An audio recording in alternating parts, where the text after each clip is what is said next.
How's it, guys? Welcome back. Today we're going to read chapter 20. Only 10 chapters to go in this book. Then we start on the next one. Right. So, have some tea.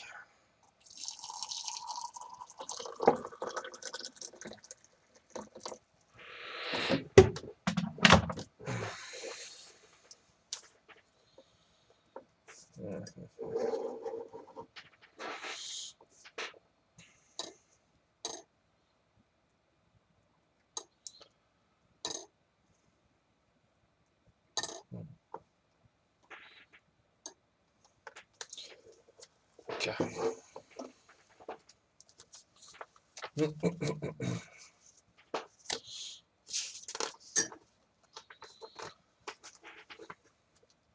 Alright. Chapter 20. Mazoe the Crusher.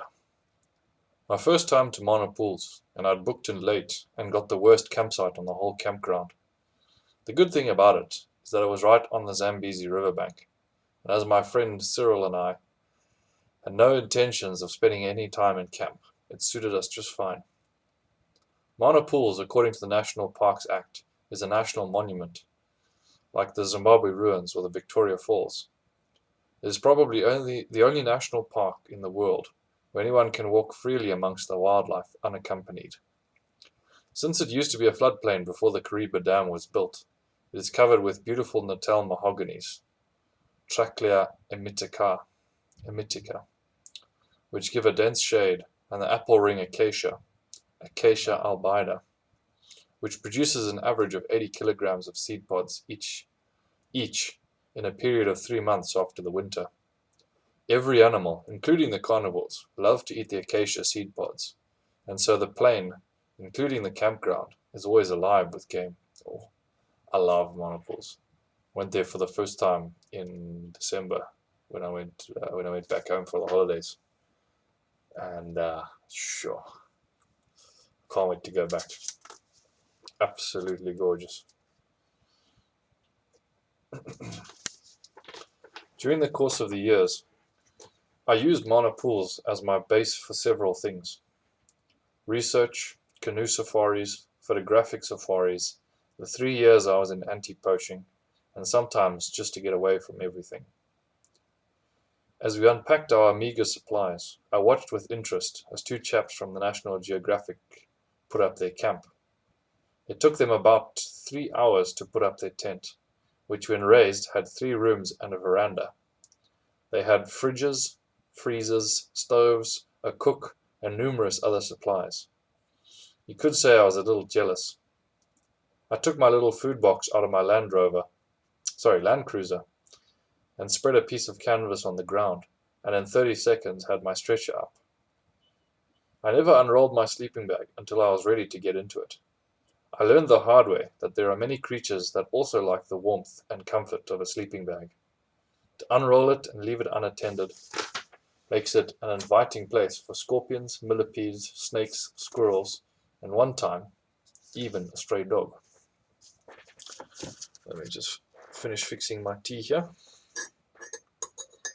I like to let it steep for a couple minutes, 2 to 3 minutes.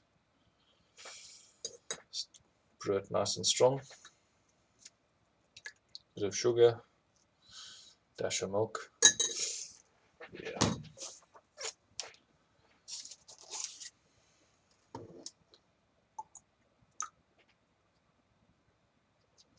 Even being in America can't keep me away from my tea.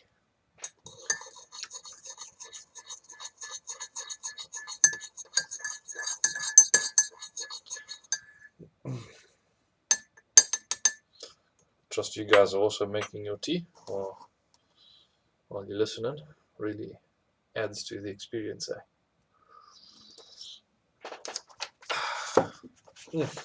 Lovely. Right, so Cyril and I then went for a walk downriver, and when we returned at sundown, My neighbors were just finishing their camp chores. We opened a tin of beans, made a small pot of sadza, and ate with our fingers for dinner. They had a table set with a white tablecloth. Red wine was served, and later a full three-course dinner served by the cook. Yeah, that's extravagant. This was all quite new to me, and I must have learned something, because today when I go camping, I have a table with a cloth, chilled red wine, and a sit-down dinner, no matter how far into the bush I am. When dinner was over and they had had their cigars, they prepared for bed. They both had on similar outfits, which I found strange. When they took these off, and it was easy to see as they had lovely, bright gas lamps all around their camp, I was surprised to see that they wore a type of bodysuit, white bodysuit, with the legs cut off underneath their clothes. The lights were turned out and they retired to bed. Eesh, that must have been hot. Mana pools gets notoriously hot. Like, remember I was there. Oh, so not quite Mana pools, but just downriver in Chiwori campsite. I was there in October with my dad and his friends from college, and I think I remember it was over 40 degrees Celsius. I think it was getting close to 45 degrees Celsius. The fact that they are wearing like an undergarment underneath their clothes, it's barely bearable just wearing clothes.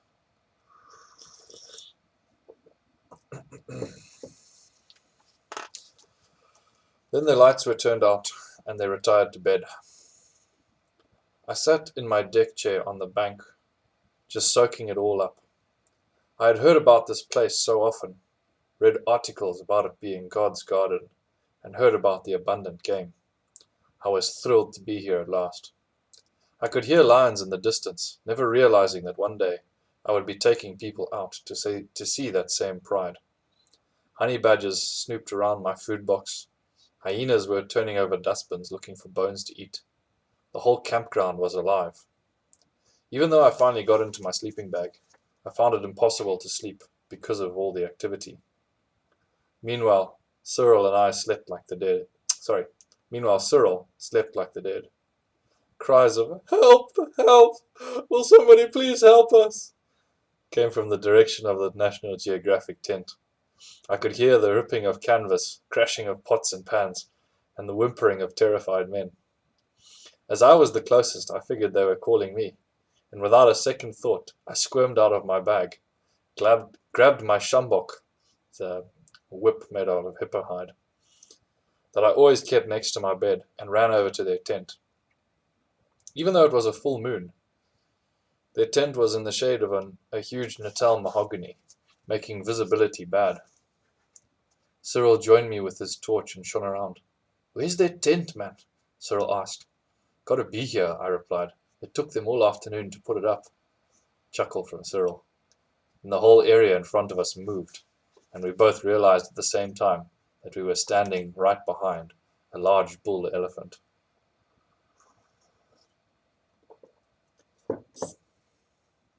Cyril took off down the road at high speed, being a tall, slender chap.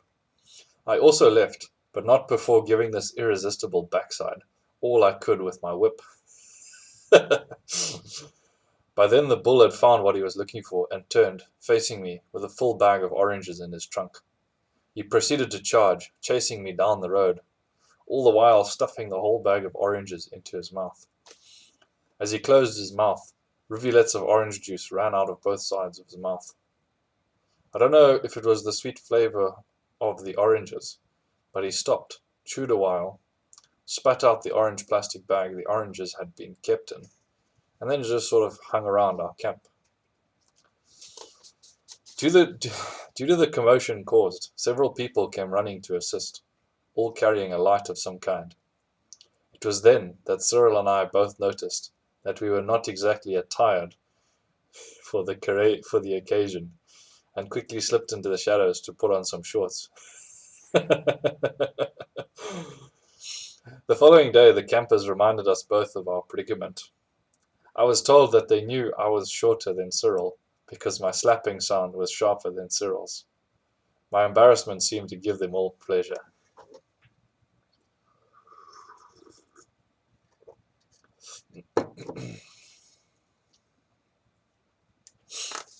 And so it was that we met Mazoe. Now Mazoe is a small village outside of Harare, famous for its oranges, and they produce a delicious orange cordial that you mix with water and is famous throughout Africa. So because of this one elephant's addiction for oranges, he had been nicknamed Mazoe. He was so addicted that he would rip off canopies, pry open boots of cars, break open cold boxes, just to get the prize, whether it was one orange or a bag of oranges. National parks printed leaflets telling people not to bring oranges to Mana pools, but where better to eat oranges than on the banks of the Zambezi River?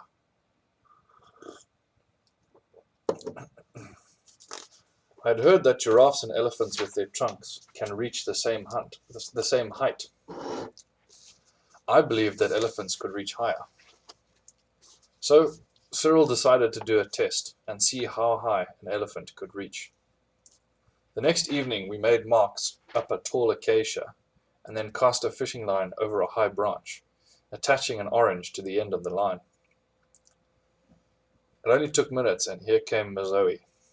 He stood there for a moment, with us watching only a few meters away. Then he reached for the orange with his trunk. Cyril raised the orange just 2 feet, right as Mazoe reached for it. The trunk was relaxed, and in that form it was only inches from the ground, and dust blew up from Mazoe's little gasp of frustration. Then he reached for it again. This continued until the orange was at 17 height. Excuse me. I'm losing focus.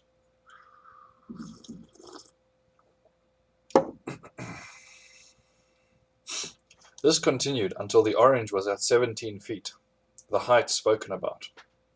Then Cyril raised the orange to the 20-foot mark. Mazoe rocked back onto his haunches and then stood up, reaching as high as he could with his trunk. This time Cyril didn't move the orange, and we thought we saw Mazoe smile a little when he finally got his prize. And we proved that elephants can reach higher than giraffes. Generally speaking, Mazoe was a very docile elephant bull. He would wander around camp, not disturbing anyone, eating the seed pods of the acacia, and then creating havoc if he found oranges. One thing he didn't like was to have a camera pointed at him. I've taken an empty bean tin and aimed it at him like a camera, and had to duck around a tree to avoid his charge. Newly arrived visitors would say, "Oh, let's get a picture of that nice elephant," taking out their cameras. "Oh, I wouldn't do that, sir. He hates cameras," I would warn. But out would come the camera, and then the surprised visitor would wonder why an elephant was suddenly filling the viewfinder. I would grab the man or woman and jerk them to the side behind a tree or car, and Mazoe would thunder by. I'm sure if he really wanted to, he could have caught whoever he was after. He never hurt anyone whilst they were taking his picture, but he would always charge them. The only time he ever hurt anyone was when he or she got in the way of him getting his fix. I heard of him breaking a lady's arm once, but that was all.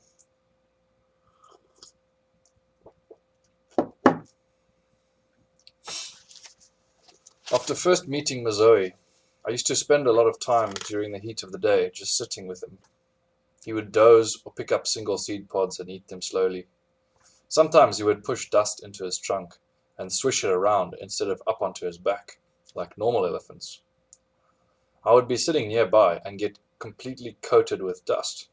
Perhaps that was the whole idea, to give me a dust bath. I liked to sing and would often sing him songs. I never tried to touch him, and he never got friendly with me.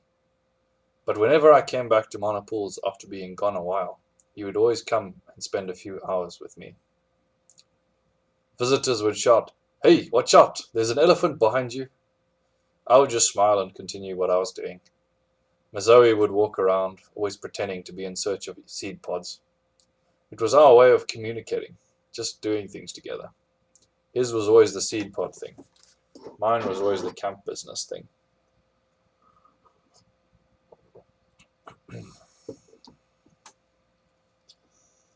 Cyril brought his dad and granddad up to Mana Pools to share it with him.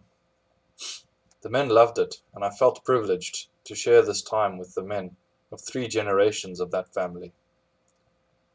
As usual, Mazoe came and paid us a visit. All the stories were told about this monument to the bush.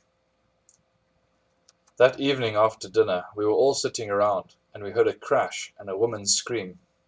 Without a second thought, Cyril and I knew it was Mazoe, and were running, this time with our clothes on, to where the noise came from. A woman was standing next to her pickup, screaming about her 2 babies in the back of the pickup, and Mazoe was trying to pry the canopy off. I grabbed the first thing that I could, which happened to be a gas canister, and ran up to Mazoe and hit him on his tusk as hard as I could.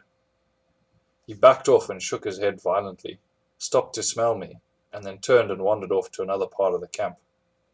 Even I was surprised at Mazoe's reaction, fully expecting him to charge me. "Better put your oranges in the ablution block, madam," I told the lady. She was surprised that I knew, and so I told her a bit about Mazoe. She told me she thought the elephant was going to eat her babies and had been quite upset.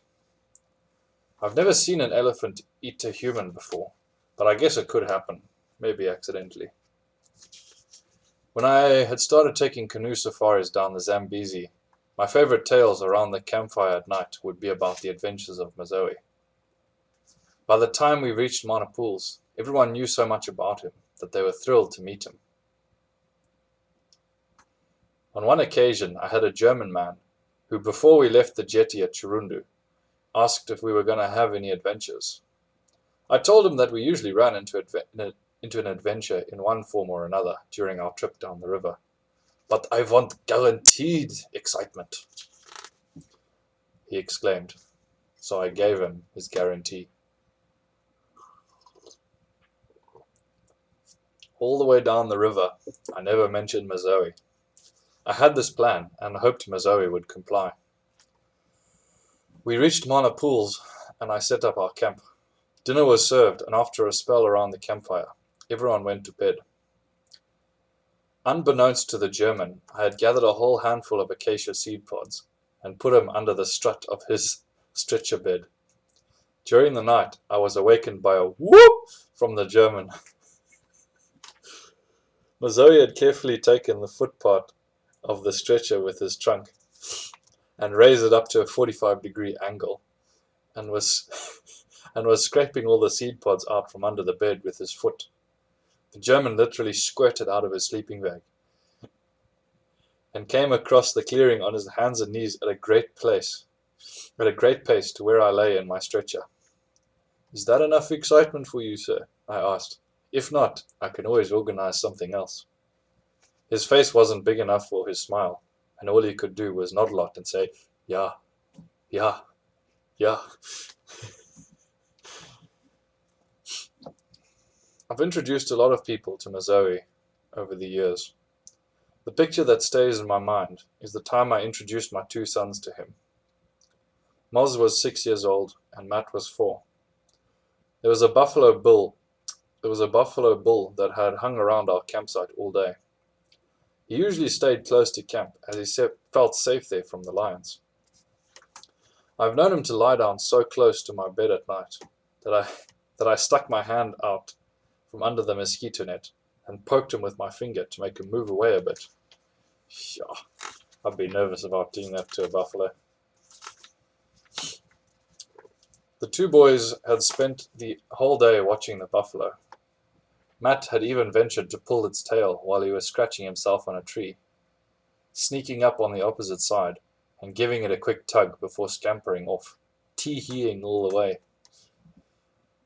Now the 2 of them stood in front of this grey monster, eyes focused, every sense ready to run at my signal, but wanting to be in the presence of an elephant. Mazoe was very still, looking, letting out its breath in short bursts, close to the ground, the dust rising like smoke signals. His ears flapped slowly and then would stop. His stomach would rumble now and then. Streaks of sun filtering through the mahogany trees made patterns on his back. He put his front foot half a step forward and then pulled it back. He took a step and then stopped, only continuing after a few more seconds, wandering off towards the Zambezi to have a drink, with two little boys following about 30 meters behind. This is the picture I treasure, not the fact that national parks shot him because his vice was making him potentially dangerous. Yeah, it's the unfortunate thing. In these tourist areas, tourists like to feed the wild animals, because, oh, cute, cute little animal, come closer for a photo, what. And then enough tourists do that, and the animals start to learn, that humans are a source of food. They lose their fear of the humans, and they start coming closer of their own accord, expecting food, and then they can get aggressive if there isn't any food. So often, the tourists, I don't know if anyone fed Mazoe, but obviously he fed himself on all the oranges and stuff. But yeah, tourists feeding wild animals often lead to the animal being killed by the national parks, which is very unfortunate. Right, well, I've got some more pictures to show you. So let's see if they show up on the camera. So yeah, so the top one, that's the author and his sister Paddy, and then down there is the author Bill with his son Moz fishing on the Zambezi River.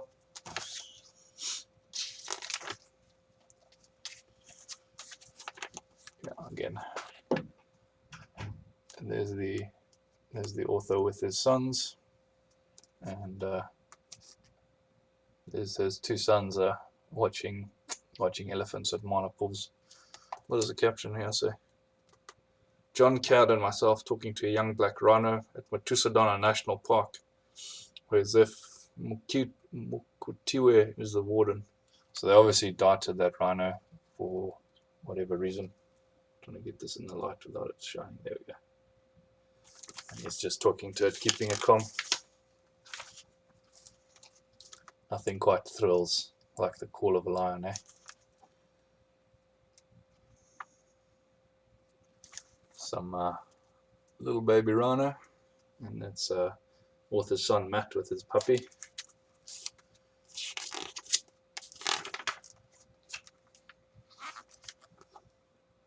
That's his friend Cyril with the beautiful bass, looks like. Yeah, prize bass. It's an author parasailing in Switzerland off the Alps. Then, there we go. That's his farmhouse, eh? Mali, castle for a king, he says. Mali, home sweet home. His wife Mary Buns. No, sorry, Cyril's wife Mary Buns, probably, and Cyril's daughter. Yeah. This is where he's got his picture of the leopard and the blessing given to him by the witch doctor, which you must never kill a spotted cat, and he never has. Alright, well, that's it for today. Hope you enjoyed. Have a good night, sleep well, and check you tomorrow, eh? Cheers.